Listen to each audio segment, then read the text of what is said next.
এই নির্বাচন কমিশন এটা শেখ হাসিনার আজ্ঞাবহ, এ কখনো অবাধ সুষ্ঠু নির্বাচন করবে না। এই সরকারের যেখানে যাদেরকে নিয়োগ করবে ওদের পরিচয় যাই থাক, ওদের অন্তরটা হচ্ছে যুবলীগ ছাত্রলীগ। যুবলীগ ছাত্রলীগ অন্তর থাকার কারণে তারা মূলত প্রধানমন্ত্রীর কার্যালয় থেকে বা শ্যামলীর গণভবন থেকে যে নির্দেশ পাবেন তার বাইরে যাবেন না। যখন এটা একটা চোরের ডিজিটাল মেশিন, এটা একটা ডাকাতির ডিজিটাল মেশিন হিসাবে চিহ্নিত হয়েছে, তখন আপনি কেন বলছেন? কারণ আপনি হলেন শেখ হাসিনার আত্মায় আপনার মধ্যে রয়েছে। শেখ হাসিনার যে চেতনা, আওয়ামী লীগের যে চেতনা, অর্থাৎ ভোট ডাকাতির চেতনা, সেই চেতনা আপনার মধ্যে রয়েছে বলেই আপনাকে বিশ্বাস করে প্রধানমন্ত্রী আপনাকে প্রধান নির্বাচন কমিশনার বানিয়েছে। এই আওয়ামী লীগ সরকারেরই মন্ত্রী ছিলেন দিলীপ বড়ুয়া। তিনি বলছেন এই সরকারের এই জোটের কিন্তু অংশীদার তিনি বক্তব্য বলছেন আমরা কিছুই পাইনি, আমাদের নেতারা যেমন ছেঁড়া শার্ট না খেয়ে থাকতো তাই হয়েছে। কিন্তু আওয়ামী লীগের থানা থেকে জাতীয় পর্যায় পর্যন্ত সবাই কোটি টাকার মালিক হয়েছে। আমরা এসব কথা বললে তো হাসান মাহমুদ সাহেবরা মাইন্ড করেন, বলেন মিথ্যা মিথ্যা। কিন্তু আপনার মন্ত্রীরা যখন বলেন, আপনার সরকারের মন্ত্রীরাই তো বলছেন যে আপনাদের থানা পর্যায়, ওয়ার্ড পর্যায় থেকে জাতীয় পর্যায় পর্যন্ত এদের টাকার কোনো হিসাব নেই। এটা প্রমাণ তো প্রায় প্রতিনিয়ত প্রতিদিন হচ্ছে। পররাষ্ট্রমন্ত্রীকে ধন্যবাদ দেয় যে উনি বেহেশত থেকে সত্য কথা বলেছেন, মিথ্যা তো বলেন। এবং উনি যে বক্তব্য রেখেছেন সেখান থেকে কিন্তু উনি সরে আসেননি। জনগণের মধ্যে ওদের কোনো ভিত্তি নাই, ওরা ওই জন্য বিদেশে ওদের ভিত্তি তৈরি করছে। সেইখান থেকে তারা আগামী নির্বাচনের জন্য সমর্থন চাচ্ছে, নিজের দেশের স্বার্থ বিক্রি করে দিয়ে নিজেদের ক্ষমতায় থাকার স্বার্থ নিশ্চিত করতে গিয়ে। আয়নাঘরের কথা শুনেছেন না? আয়নাঘর এখন ঘোস্ট হাউস, ভূতের ঘরের হিসাবে, আতঙ্কের ঘর হিসাবে এখন মানুষের মুখে মুখে, টক অফ দি কান্ট্রি, মানুষের মুখে মুখে এই আয়নাঘরটা কি। আজকে যারা আমরা বিরোধী দল করি, আমরা যারা সরকারের এই অবিচার, অন্যায়, গুম, রক্তপাতের বিরুদ্ধে কথা বলি, তারপরেও কিন্তু একটা যে হায় কখন ধরে নিয়ে গিয়ে আবার সেই আয়না ঘর, গোয়েন্দা বাহিনীর এমন একটি কক্ষ, যে কক্ষে নিপীড়ন নির্যাতনের যে বিভৎসতা, সেখান থেকে যারা ছাড়া পেয়ে বর্ণনা করেছেন দেশের বাইরে গিয়ে, আজকে গোটা বিশ্ব আলোড়িত হয়েছে। আজকে সেই ঘোস্ট হাউস, সেই ভূতের ঘর, আতঙ্কের ঘর আজকে মানুষের মুখে মুখে। ওইখানে যারা সরকারের বিরুদ্ধে কথা বলে তাদেরকেই ধরে নিয়ে গিয়ে টর্চার করা হয়, নিপীড়ন করা হয়। সেই নিপীড়নের মাত্রা হচ্ছে বিভৎস এবং ভয়াবহ। আপনারা আজকে এই মানব বন্ধন করছেন, প্রতিবাদী মানব বন্ধন। বন্ধুরা আমার, কি বলবো আর বক্তব্যে।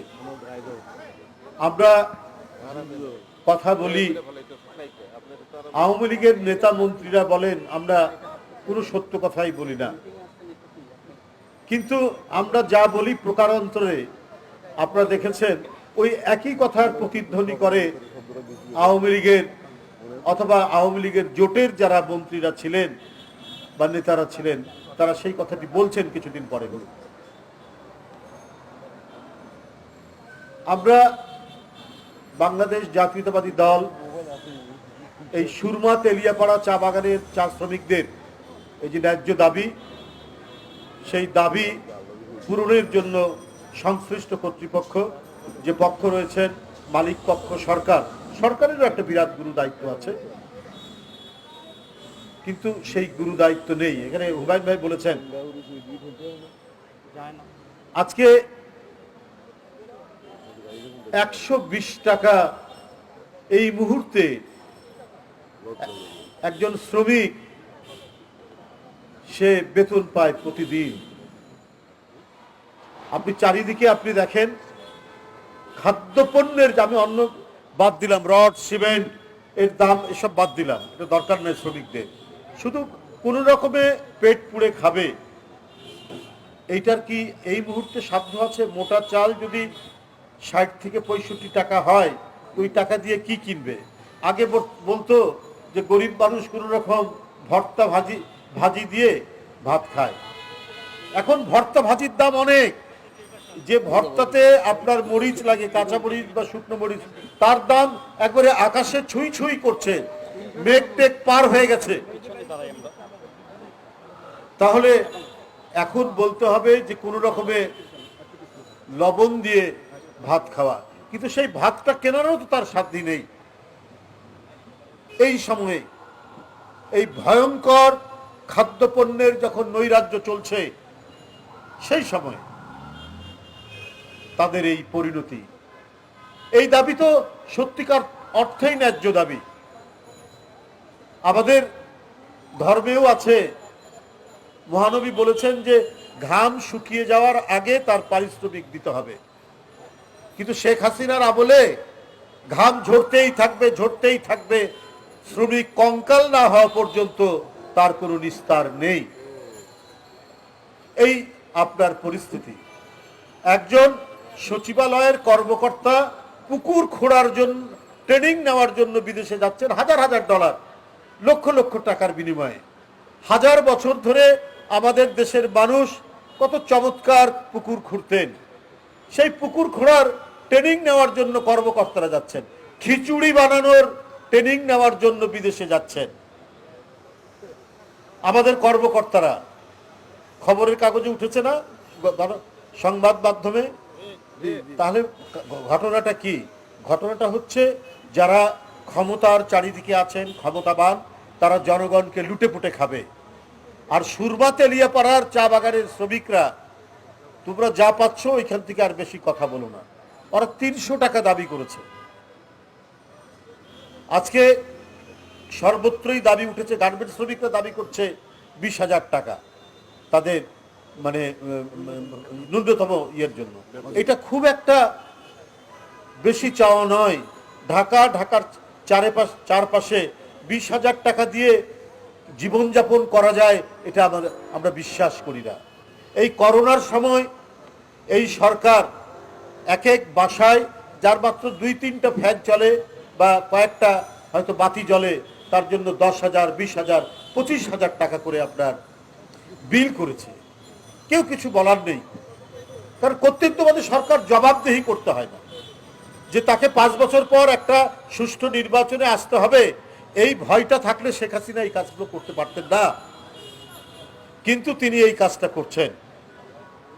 খিচুড়ি বানানো শেখার জন্য বা পুকুর কাটা শেখার জন্য জয়েন্ট সেক্রেটারি, এডিশনাল সেক্রেটারি অথবা সচিবরা যাবেন বিদেশে, বৈদেশিক মুদ্রা গেছেনও, বৈদেশিক মুদ্রা খরচ করে। আর ওই 100 টাকা তো এখন কাগজ হয়ে গেছে, এমন মুদ্রাস্ফীতি, 100 টাকা কাগজ, 120 টাকা, তারা দাবি করছে 300 টাকা। তো এই যে পরিস্থিতি, এই পরিস্থিতি আসলে জনগণের সম্মিলিত চাপ প্রয়োগ ছাড়া, আন্দোলন ছাড়া এখান থেকে নিস্তার হবে না। আরে একটা পর্দার দাম যদি 7.5 লাখ টাকা হয়, এইটা যদি বিল হয়, একটা বালিশের দাম যদি 70-80 হাজার টাকার এটা বিল, এটা তো যে পাচার করেছেন এটার আমরা তেমন স্ট্যাটিস্টিক্স জানি না, পরিসংখ্যান জানি না, তা তো নয়। এটা একেবারে দৃশ্যমান এই বিলটি নিয়েছে। আপনার বালিশ নিচতলা থেকে লিফটে তুলতে 20-22 হাজার টাকা এবং বালিশের দাম ধরা হয়েছে 70-80 টাকা। কারণ এগুলোর সাথে যুক্ত রয়েছেন আওয়ামী লীগের ঠিকাদার, ক্ষমতাসীন দলের লোক। আপনারা একটা দেখবেন, একটা বক্তব্য এসছে প্রত্যেকের মোবাইলে। এই বক্তব্য তিনি দিয়েছিলেন কোনো একটা সাক্ষাৎকারের অনুষ্ঠানে। এই আওয়ামী লীগ সরকারেরই মন্ত্রী ছিলেন দিলীপ বড়ুয়া, সাম্যবাদী দলের নেতা। তিনি শ্রমিক রাজনীতি করেছেন, কৃষক রাজনীতি করেছেন। তিনি বলছেন এই সরকারের এই জোটের কিন্তু অংশীদার তিনি বক্তব্য বলছেন, আমরা কিছুই পাইনি, আমাদের নেতারা যেমন ছেঁড়া শার্ট না খেয়ে থাকতো তাই হয়েছে, কিন্তু আওয়ামী লীগের থানা থেকে জাতীয় পর্যায় পর্যন্ত সবাই কোটি টাকার মালিক হয়েছে। আমরা এসব কথা বললে তো হাসান মাহমুদ সাহেবরা মাইন্ড করেন, বলেন মিথ্যা মিথ্যা, কিন্তু আপনার মন্ত্রীরা যখন বলেন, আপনার সরকারের মন্ত্রীরাই তো বলছেন যে আপনাদের থানা পর্যায়, ওয়ার্ড পর্যায় থেকে জাতীয় পর্যায় পর্যন্ত এদের টাকার কোনো হিসাব নেই। এটা প্রমাণ তো প্রায় প্রতিনিয়ত, প্রতিদিন হচ্ছে। আর শ্রমিক কৃষকের সন্তান আপনার সেই দাস প্রথার মতো বাজারে বিক্রির জন্য আপনার নিলামে দর হাঁকা হচ্ছে। বাপ মা চাচ্ছেন 12,000 টাকা, একজন ক্রেতা এসে বলছেন না 5,000 টাকা দেওয়া হবে না। সেই মধ্যযুগ, সেই অন্ধকার নেমে এসেছে হাসিনার কারণে। আজকে বাংলাদেশে এখন মানুষ হয়ে গেছে পণ্য, মানুষ হয়ে গেছে সস্তা, সেইটা কেনা বেচা হয়। অথচ চালের দাম, ডালের দাম, পেঁয়াজের দাম, আনাজ তরি তরকারির দাম আকাশ ছোঁয়া। একটা মানুষের চাইতে পেঁয়াজের দাম বেশি। একজন মানুষ বিক্রি করলে যে টাকা পাওয়া যায় তার চাইতে বেশি নিত্য প্রয়োজনীয় জিনিসের দাম। বন্ধুরা আমার, এই হলো আপনার পরিস্থিতি। তা আমরা আগেও বলেছি, যা বলতাম যে এই সরকার বিদেশের তাবেদার। আমি পররাষ্ট্রমন্ত্রীকে ধন্যবাদ দেই যে উনি বেহেশত থেকে সত্য কথা বলেছেন, মিথ্যা তো বলেনি। এবং উনি যে বক্তব্য রেখেছেন সেখান থেকে কিন্তু উনি সরে আসেননি। সাংবাদিকরা, আপনাদের অনেক বন্ধুরা তাকে জিজ্ঞেস করেছে, না উনি সরে আসেননি, যে না আমরা আগামী নির্বাচনে আমরা ভারতের যে কথাটা তিনি বলেছেন, পার্শ্ববর্তী দেশের ভারতের কাছে তাদের সমর্থন চান। তো এটা তো আমরা আগেও বলেছি যে আমাদের নেত্রী তিনি বলেছেন যে এই সরকার সম্পর্কে তার যে মূল্যায়ন, তাবেদার সরকার, এই সরকার যে নতজানু সরকার অন্য দেশের প্রতি, সেটা আর আমাদেরকে নতুন করে বলতে হচ্ছে না। এটা তাদের মন্ত্রীরাই প্রমাণ করে দিচ্ছেন যে তাদের কাদের সরকার। কারণ ওরা তো জনগণের কাছে যেতে পারবে না। এত অবিচার, এত অন্যায়, এত গুম খুন, তারপরে যাবে কি করে? ওরা জানে জনগণের মধ্যে ওদের কোনো ভিত্তি নাই। ওরা ওই জন্য বিদেশে ওদের ভিত্তি তৈরি করছে। সেইখান থেকে তারা আগামী নির্বাচনের জন্য সমর্থন চাচ্ছে, নিজের দেশের স্বার্থ বিক্রি করে দিয়ে নিজেদের ক্ষমতায় থাকার স্বার্থ নিশ্চিত করতে গিয়ে এইটা তারা করছেন। এই পরিস্থিতি তারা তৈরি করছেন এই জন্যই যে তাদেরকে ক্ষমতায় থাকতে হবে।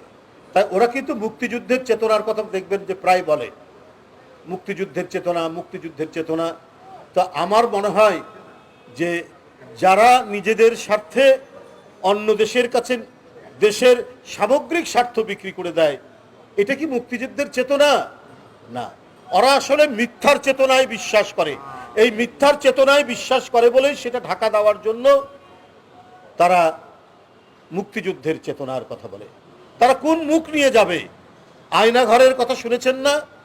আয়না ঘর এখন ঘোস্ট হাউস, ভূতের ঘরের হিসাবে, আতঙ্কের ঘর হিসাবে এখন মানুষের মুখে মুখে, টক অফ দি কান্ট্রি, মানুষের মুখে মুখে এই আয়না ঘরটা কি। আজকে যারা আমরা বিরোধী দল করি, আমরা যারা সরকারের এই অবিচার, অন্যায়, গুম, রক্তপাতের বিরুদ্ধে কথা বলি, তারপরেও কিন্তু একটা যে হায় কখন ধরে নিয়ে গিয়ে আবার সেই আয়না ঘর, গোয়েন্দা বাহিনীর এমন একটি কক্ষ, যে কক্ষে নিপীড়ন, নির্যাতনের যে বিভৎসতা, সেখান থেকে যারা ছাড়া পেয়ে বর্ণনা করেছেন দেশের বাইরে গিয়ে, আজকে গোটা বিশ্ব আলোড়িত হয়েছে।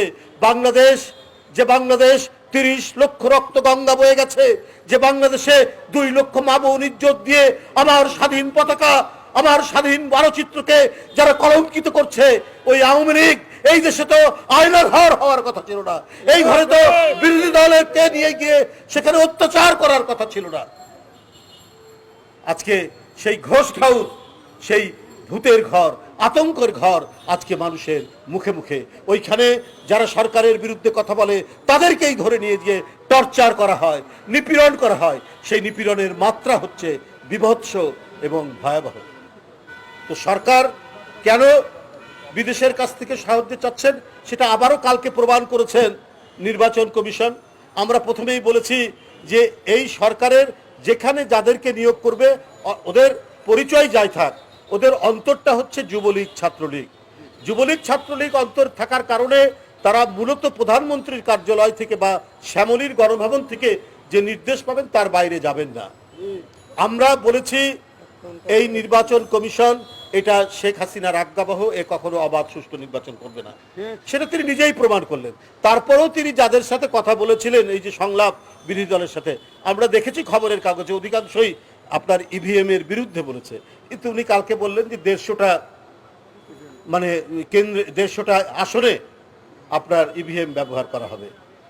গোটা বাংলাদেশ আন্তর্জাতিকভাবে যখন এটা একটা চোরের ডিজিটাল মেশিন, এটা একটা ডাকাতির ডিজিটাল মেশিন হিসাবে চিহ্নিত হয়েছে, তখন আপনি কেন বলছেন কারণ আপনি হলেন শেখ হাসিনার আত্মায় আপনার মধ্যে রয়েছে।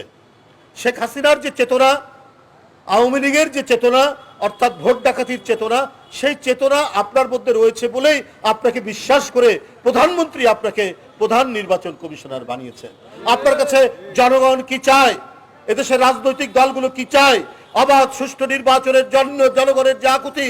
আজকে গণতন্ত্রকে আপনি বন্দিশালায় বন্দি করেছে শেখ হাসিনা, সেই বন্দিশালার বন্দি গণতন্ত্র উদ্ধারের আপনি একটি স্বাধীন প্রতিষ্ঠানের প্রধান করা হয়েছে। আপনি সেই দায়িত্ব পালন করবেন না, আপনি শেখ হাসিনার দায়িত্ব পালন করবেন, শেখ হাসিনার অবৈধ নির্দেশ পালন করবেন। সেইটার প্রতিধ্বনি গতকাল আমরা পেয়েছি আপনার কাছ থেকে। যাই হোক, আমি আর বক্তব্য দীর্ঘায়িত করব না। আমি সকলকে ধন্যবাদ জানাচ্ছি, জাতীয়তাবাদী শ্রমিক দলকে। আমি আবারও আজকের এই মানববন্ধন থেকে সুরমা, তেলিয়াপাড়া সহ যেখানে আজকে চা শ্রমিকরা আন্দোলন করছেন, তাদের ন্যূনতম মজুরি ৩০০ টাকা, তার প্রতি জোরালো সংহতি জানিয়ে আমি আমার বক্তব্য শেষ করছি। খোদা হাফেজ। বাংলাদেশ।